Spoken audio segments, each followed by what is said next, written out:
Alright, hello guys. Ayan, nandito tayo ngayon sa may lakeshore. Hello. Jonas, hello. Yes. So ayan, nandito na naman tayo sa lakeshore dito sa may Mexico, Pampanga. Ayan, tara, pasok muna tayo. Maaga pa naman, no? 6:25 pa lang, pero parang malalim na yung gabi. Madilim na. Ayan. Ngayon taon parang mas dumami. Mas dumami yung rides. Mas marami yung mga talagang mag-enjoy yung mga bata. Tara, tingnan natin sa loob, mga boss.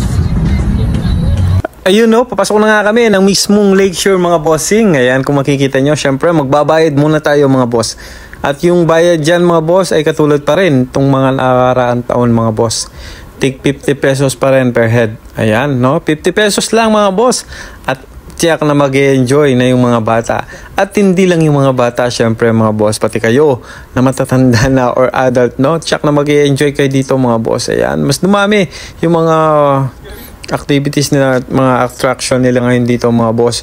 Ayan, no? Picture taking, syempre, hindi mo mawawala yan. Remembrance natin. Kada taon, nagala natin dito sa may lakeshore. At ayan, mas dumami nga yung mga rides nila ngayon, mga boss. Ayan, si Jonas, so excited na.